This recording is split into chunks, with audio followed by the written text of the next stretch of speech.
Hola chicos, ¿cómo están? Me presento, soy la profe Jazmín García Isasi y les voy a estar acompañando en este módulo en la materia de anatomía. En primer lugar, decirles que que será un gusto poder estar con ustedes.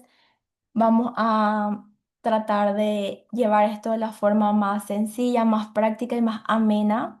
Yo sé que para muchos va a haber conceptos, definiciones, palabras nuevas, así que de mi parte voy a dar todo para que podamos entendernos bien. Bueno, en esta clase vamos a hablar un poco de células, embriología, histología y tejidos. Yo sé que es la parte un poco más quisquillosa, capaz un poco más tediosa lo que es, porque es todo muy abstracto, pero em, voy a decirles las cosas más importantes que deban de saber de cada punto. No es necesario que sepan todo así, tal cual, sino que si ustedes me salen de esta clase sabiendo conceptos generales, teniendo una idea general de lo que es todo, para mí ya súper bien que tenemos por ganado esta clase.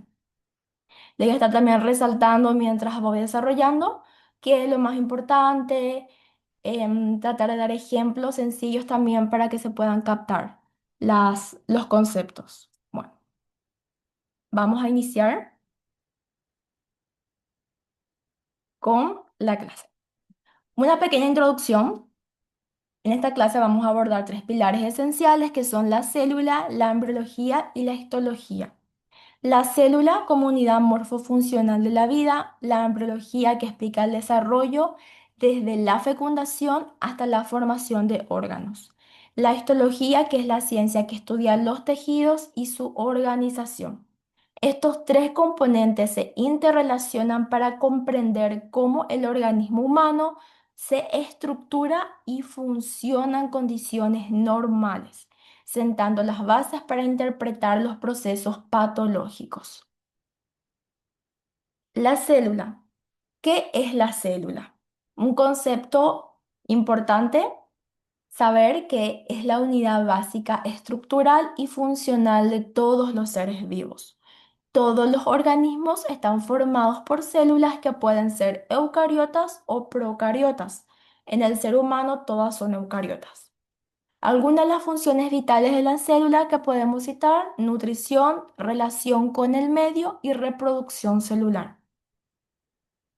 Acá vamos a hablar ya con más detalles de sus funciones y de lo que se encarga o sea, con más detalles de lo que se encarga cada uno. Nutrición. Captar nutrientes del medio, transformarlos en energía y en moléculas necesarias para crecer. Incluye procesos como digestión intracelular, de la que se encargan uno de los organelos que se llama lisosomas. Más adelante vamos a hablar de estos organelos y también de sus funciones con más detalles. Respiración celular, de la que se encargan las mitocondrias. Fotosíntesis que se ven en los cloroplastos de células vegetales. Relación, otra de las funciones de la célula. Es la capacidad de responder a estímulos internos y externos. Un ejemplo que les puedo dar. Cuando nos acercamos a un envase que está muy caliente, nuestra primera reacción es alejarnos.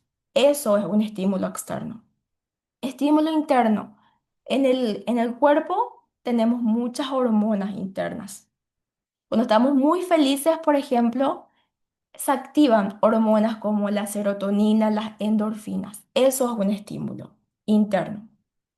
La comunicación celular a través de señales químicas dadas por hormonas y neurotransmisores, receptores de membrana. La interacción con otras células para formar tejidos y órganos. La reproducción es otra función. Se encarga de generar nuevas células para conservar la vida y puede ser por dos mecanismos, por mitosis y por meiosis. Mitosis es la producción de células idénticas que se encarga del crecimiento y reparación. Y la meiosis es la producción de gametos. Los gametos son las células sexuales, espermatozoides y óvulos. Siguiendo. Síntesis de moléculas.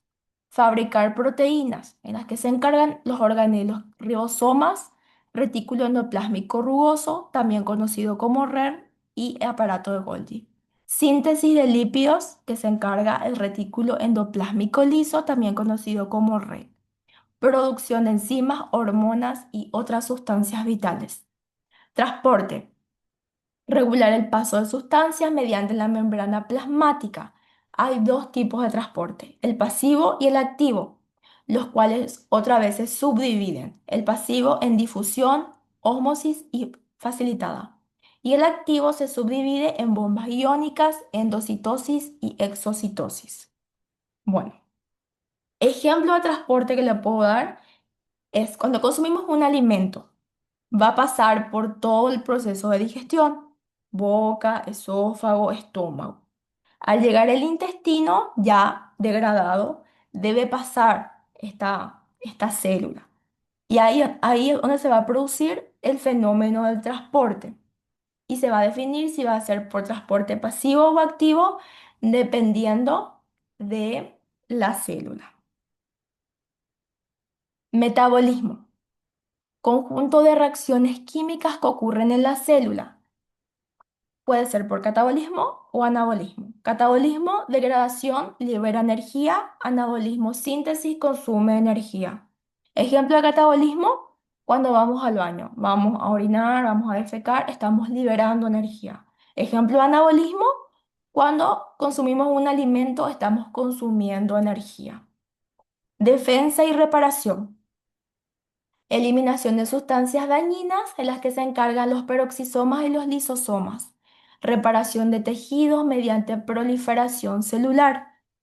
Mecanismos inmunológicos en células especializadas, ejemplo, leucocitos. Cuando nos enfermamos o presentamos un cuadro bacterial, nuestro sistema inmune se activa y también por ende activa una célula especializada conocida como leucocito o también como glóbulos blancos. Seguimos. En resumen, las células podemos decir que nutren, se relacionan, se reproducen, sintetizan, transportan, metabolizan y defienden asegurando nuestro organismo. Ahora vamos a hablar de los tipos de células que son dos, las procariotas y las eucariotas. Primeramente vamos a hablar de las procariotas porque son las más simples y primitivas. La diferencia más importante que tenemos que saber de las procariotas y eucariotas es que las procariotas no tienen núcleo verdadero. Su ADN está libre en el citoplasma en una región llamada nucleoide. Carecen de organelos membranosos, es decir, no tienen mitocondria, retículo endoplásmico, aparato de Golgi. Tienen pared celular generalmente compuesta por peptidoglicano. Se reproducen por fisión binaria. Tienen un tamaño pequeño, entre 0,1 a 5 micrómetros. Ejemplos de células procariotas tienen las bacterias y las arqueas. Para que sepan, las arqueas son microorganismos unicelulares que parecen bacterias, pero tienen características distintas. Ahora hablamos de células eucariotas. Estas son células más complejas y evolucionadas. Tienen núcleo verdadero, que está delimitado por la envoltura nuclear. Poseen organelos membranosos, en los que podemos citar mitocondrias, retículo endoplásmico, cabía rugoso y había liso, aparato de Golgi, lisosomas, cloroplastos. Un citoesqueleto bien desarrollado. Se reproducen por mitosis y meiosis, son más grandes, entre 10 a 100 micrómetros. Ejemplos de los que tienen células eucariotas, las células animales, vegetales, hongos y protozoos. Ahora vamos a hablar de estos organelos que fuimos citando y, y la función más específica que tiene cada uno. Empezamos con el núcleo. El núcleo contiene el ADN y controla las actividades celulares. Tienen la envoltura nuclear y los poros nucleares para intercambio de sustancias. En el nucleolo se forman las subunidades de los ribosomas. Mitocondrias. Lo más importante que debemos de saber de las mitocondrias es que es conocida como la central energética de la célula. Generan energía mediante ATP a través de la respiración celular. Tienen ADN propio y doble membrana. Seguimos con el retículo endoplásmico rugoso, también conocido por sus siglas RER. Está recubierto de ribosomas. Su función es la de síntesis y transporte de proteínas que serán exportadas o enviadas a la membrana. Retículo endoplásmico liso, también conocido por sus siglas REL. Estas no tienen ribosomas y la función es la síntesis de lípidos, detoxificación de fármacos y almacenamiento de calcio. Aparato de Golgi. Este recibe proteínas y lípidos del retículo, los modifica, empaqueta y distribuye en vesículas y forma lisosomas. Los lisosomas, ¿qué función tienen? Estos contienen las enzimas digestivas, degradan partículas, los organelos dañados y macromoléculas. Es clave en la autofagia. La autofagia es la autoeliminación. Los peroxisomas. Estos contienen enzimas que degradan peróxido de hidrógeno, importantes en el metabolismo lipídico y detoxificación. Los ribosomas, complejos de ARN y proteínas. Sitio de síntesis proteica, también están los ribosomas. Pueden estar libres en el citoplasma, que son las proteínas internas, o en el retículo endoplásmico rugoso, proteínas de exportación. Los cloroplastos, solo en vegetales. Estos realizan la fotosíntesis, contienen clorofila y ADN propio. Continuamos con las vacuolas, en vegetales y en animales. En vegetales son grandes, almacenan agua, sales y nutrientes. En animales, pequeñas, asociadas a endocitosis y exocitosis. Citoesqueleto. Es una red de filamentos formado por microtúbulos, microfilamentos y filamentos intermedios. La función del citoesqueleto es la de soporte, dar forma, transporte intracelular y división celular. Los centriolos organizan los microtúbulos y el uso mitótico durante la división celular. La membrana plasmática. Bueno, la membrana plasmática es una bicapa lipídica con proteínas y su función es la de delimitar la célula, regula el transporte de sustancias y también tiene la función de comunicación celular. Acá podemos ver en la imagen una célula procariota con sus partes. Acá tenemos el flagelo, tenemos las fimbrias, tenemos la cápsula que es la más externa, seguida por la pared celular, más internamente la membrana celular. Estos puntitos que estamos viendo acá podemos ver que son los ribosomas. Acá esto más rojito que está todo así, parece enredado, son los cromosomas donde está el ADN. Y lo que sería toda la extensión del cromosoma es la región del nucleoide. Seguimos con la imagen de la célula eucariota. Bueno, acá el núcleo, lo que le diferenciaba justamente la célula procariota, la eucariota tiene núcleo y podemos ver acá en el centro el núcleo. Lo que lo recubre es la membrana nuclear. Seguidamente podemos ver también todos los organelos que tienen, las mitocondrias, el retículo endoplasmático, que acá tenemos el liso, por acá está el rugoso. Tenemos los lisosomas, citoesqueleto, los ribosomas, la membrana plasmática, tenemos el centriolo, aparato de Golgi, vacuola y citoplasma. Ahora vamos a hablar de la división celular, que es esencial para la vida, el crecimiento y reproducción. Y se da por dos procesos principales que dijimos que son mitosis y meiosis. Mitosis, células somáticas y meiosis por células sexuales. Vamos a empezar con mitosis. Proceso de división celular equitativa ocurre en dos células somáticas. El resultado de esto sería dos células hijas diploides genéticamente idénticas. ¿Cuál es la función de la mitosis? Es la de crecimiento reparación de tejidos y reemplazo celular. Las fases. Bueno, antes de seguir con esto, yo quiero que les quede claro que no es necesario que ustedes sepan así de memoria esto, es más bien para que tengan una idea, con que ustedes me sepan o se acuerden de citar las fases nada más así sin saber de qué ocurre en cada fase, está bien. Primeramente, la profase. Condensación de la cromatina, los cromosomas se hacen visibles. La prometafase. Acá pasa la desintegración de la carioteca y del nucleolo. Microtúbulos del áster se unen a las cromátidas. Seguido, metafase. Aquí los microtúbulos insertados en las cromátides las llevan hacia el centro. Se ponen en un plano ecuatorial del uso mitótico. Seguimos con la anafase. Las dos cromátidas son separadas en el centrómero. Y finalmente la telofase. Los dos juegos de cromosomas hijos se separan y ahí está la nueva membrana nuclear. Entonces las fases son profase, prometafase, metafase, anafase y telofase. Con que sepan diferenciar un poquito eso, ya está súper bien, chicos. Seguimos con meiosis.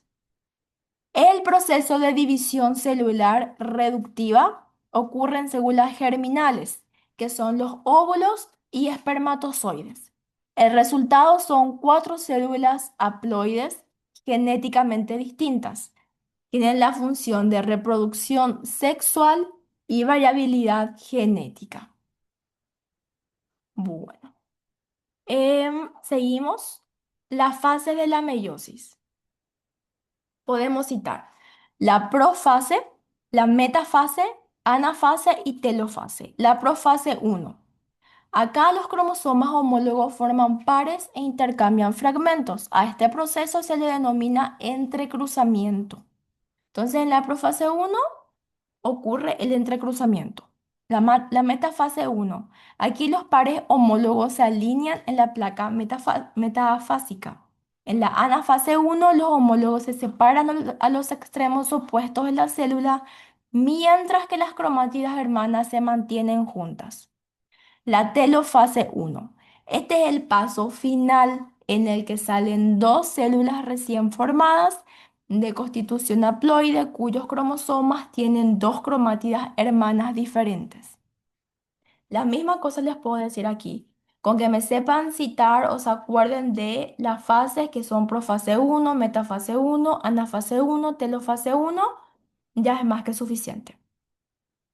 Seguimos con la importancia en la salud de estos dos procesos.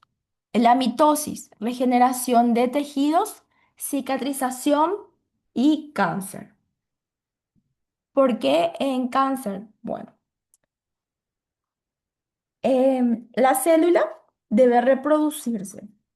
Esta célula también cumple una función y en este caso de mitosis descontrolada, deja de cumplir la función específica y solamente se reproduce. Entonces se descontrola. Esto es lo que genera cáncer o tumores. En la meiosis.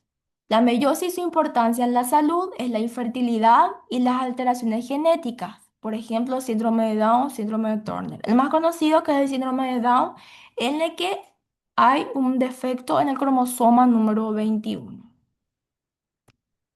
En conclusión, ambos procesos son esenciales para la vida y salud. La mitosis para la estabilidad genética y la meiosis para la diversidad genética. Bueno, hasta aquí fue la clase de células. Ahora vamos a seguir con embriología. Espero que por lo menos algo hayan captado de lo que fue, por lo menos los conceptos básicos, si ustedes pudieron entender, comprender, ya está genial. Ahora seguimos con embriología. ¿Qué estudia? La embriología estudia el desarrollo del organismo desde la fecundación hasta el nacimiento. ¿Cuál es su importancia en la salud? Primeramente es la comprensión de malformaciones congénitas, también diagnóstico prenatal, terapias de reproducción asistida y también es muy importante para las bases para la genética clínica. Fecundación. Bueno, ¿qué pasa en la fecundación? Es la unión de gameto masculino y el femenino. El masculino que son los espermatozoides y el femenino que es el óvulo. En la fecundación ahí hay la unión de estos dos gametos. Esto va a ocurrir en la ampolla de la trompa de falopio. Acá también se forma el cigoto. Importante saber que el cigoto es la primera célula diploide del nuevo ser. Seguidamente, siguiente proceso, segmentación. En la segmentación hay una serie de divisiones mitóticas del cigoto. Se forma la mórula y posteriormente se organiza en el blastocito. Implantación. El blastocito se adhiere e invade el endometrio y es muy importante saber que en la implantación es donde se inicia la formación de la placenta.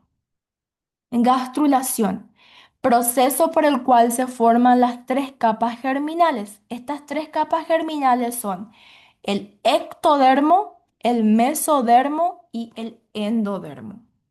En el ectodermo está sistema nervioso, piel. Mesodermo, músculos, huesos, sistema circulatorio y endodermo, tubo digestivo y sistema respiratorio. Seguimos con neurulación. También es importante saber que en la neurulación se forma el tubo neural, que da origen al sistema nervioso central. Su importancia clínica son los defectos como espina bífida o anencefalia. Por ende, si hay un defecto en el tubo neural, puede desarrollarse enfermedades como la espina bífida, que es un defecto de la médula espinal, o anencefalia, que es cuando uno nace sin encéfalo. La organogénesis. Diferenciación de los órganos y sistemas a partir de las tres capas germinales, que vimos recién cuáles eran. La etapa crítica. Semana 3 a 8 hay mayor riesgo de malformaciones. Entonces, desde la semana 3 a 8 hay un mayor riesgo de malformaciones, por eso es muy importante que una embarazada en las primeras semanas, primeramente, tenga un control, lleve una dieta sana, libre de alcohol, sin cigarrillos, sin drogas y que tampoco consuma medicamentos que están contraindicados en el embarazo. Periodo fetal, desde la semana 9 hasta el nacimiento. Crecimiento y maduración de los sistemas. Ejemplo, desarrollo pulmonar, que este desarrollo pulmonar es indispensable para la vida extrauterina. Podemos entonces concluir con que la embriología no solo describe las etapas del desarrollo humano, sino que también permite comprender el origen de la anatomía y las bases de muchas enfermedades congénitas. Nos da herramientas para prevenir, diagnosticar y tratar alteraciones en el desarrollo. Entonces, esto fue un poco de embriología. También espero que hayan captado algunas cositas, algunas definiciones. Y vamos a seguir con histología y tejidos. Bueno, importante saber qué es lo que estudia la histología. Y estudia los tejidos que forman el cuerpo. Revela cómo las células se organizan para formar tejidos y dar vida a los órganos y sistemas. Entonces, podemos resumir en que las células forman tejidos, estos tejidos forman los órganos y esto da lugar al sistema. Entonces, un tejido es el conjunto de células organizadas con una función común. Y existen cuatro tejidos básicos, que son el epitelial, el conectivo, el muscular y el nervioso. Y ahora vamos a hablar un poquito de cada uno de ellos con más detalle. Empezando por el tejido epitelial. Cubre superficies internas y externas del cuerpo. Cuatro funciones importantes del tejido epitelial. La de protección va a protegernos, va a absorber, va a secretar y también tiene la función de percepción sensorial. Su clasificación. Epitelio de revestimiento, ejemplo que son la piel y las mucosas. Y epitelio glandular, que son las secreciones de hormonas, enzimas y mucos. Seguimos con el tejido conectivo. Sostén y conexión de estructuras. ¿Cuáles son sus funciones del tejido conectivo? Relleno, protección, transporte de nutrientes. ¿Cuáles son los tipos de tejido conectivo? Tenemos el laxo, tenemos denso, tenemos cartílago, tenemos hueso y tenemos sangre, que es también conocido como tejido conectivo líquido. Acá una imagen en el cual nos señala tejido conectivo denso, que está en los ligamentos, tenemos el cartílago, tenemos el tejido conectivo óseo en los huesos, tenemos sangre, que es el tejido conectivo líquido, tejido adiposo, que es la grasa, y tejido conectivo laxo en la piel. Seguimos con el tejido muscular, especializado en contracción y movimiento. ¿Cuáles son los tipos? Tenemos el estriado esquelético, el cardíaco y el liso. El estriado esquelético que tiene movimiento voluntario. Ejemplo que les puedo dar cuando vamos a agarrar un objeto. Cuando vas a agarrar, por ejemplo, el teléfono para mandar un mensaje, cuando querés cambiar la tele, cuando querés tomar un vaso de agua, ese es un movimiento voluntario. El cardíaco, y se encarga de las contracciones rítmicas del corazón, eso ya es un movimiento involuntario. Y el liso, que está en los órganos internos, como el intestino, por ejemplo. Y también ya tiene movimientos involuntarios. Y aquí abajo tenemos las imágenes. Primeramente, el estriado esquelético, luego tenemos el tejido muscular liso y tercero, el tejido muscular cardíaco. Seguimos. Tejido nervioso. Este es responsable de la comunicación y control del organismo. Está formado por neuronas y neuroglia. Importante saber que las neuronas transmiten los impulsos nerviosos y neuroglia se encarga del sostén, nutrición y protección. Acá hay un pequeño cuadrito comparativo de los tejidos con su función principal y un ejemplo de cada uno. Tejido epitelial. La función principal de este es la de protección y secreción y el ejemplo es que son las piel y las glándulas. Seguidamente, el tejido conectivo, la función principal del tejido conectivo es la de sostén y transporte. Está en el hueso, en la sangre. Tejido muscular, función principal que es el movimiento. Ejemplo, el músculo esquelético y el corazón. Tejido nervioso, la función principal de este es la comunicación. Ejemplo, cerebro y nervios. ¿Cuál es su importancia en la salud? Conocer los tejidos permite comprender patologías, por ejemplo, cáncer epitelial, fibrosis, lesiones musculares, enfermedades neurodegenerativas y bases de diagnósticos histopatológicos. Entonces, ¿qué podemos concluir con esto? Que la célula es la unidad fundamental de la vida. La embriología explica cómo de una célula surge un organismo completo. La histología muestra cómo esas células se organizan en tejidos y en conjunto estos temas nos permiten comprender la continuidad de la vida, desde lo microscópico hasta lo macroscópico, y son la base para el estudio de la salud y la enfermedad. Muchas gracias por la atención y ahí les dejo un pequeño mensajito de motivación, deseándoles mucho éxitos y, y fuerza para este nuevo proyecto y objetivo que están queriendo cumplir. Bueno, espero que se haya comprendido la clase.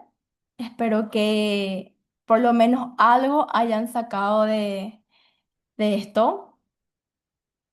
Y bueno, por si todavía no dije, les comento ahora. Vamos a tener un parcial y vamos a tener un final. La materia va a ser 100% online, así que todas las tareas y los exámenes también van a ser online, van a ser por la plataforma. Y el tema de las tareas. Yo voy a dar una tareita siempre al terminar la clase, una tareita sobre los temas que vimos en esa clase. Van a ser preguntas básicas, preguntas que considero que son importantes, que deben de sacar de cada clase. Y, y también son preguntas de las cuales se van a tratar tanto el parcial como el final, entonces como para que ya vayan teniendo una idea de qué tipo de preguntas voy a estar haciendo. Y eso. Saben que cualquier consulta, cualquier duda que tengan, acá estoy 100% disponible para ustedes, así que no duden en escribirme o lo que sea. Así que muchísimas gracias por la atención y les deseo mucha suerte y que sigan teniendo un lindo resto de jornada. Muchísimas gracias.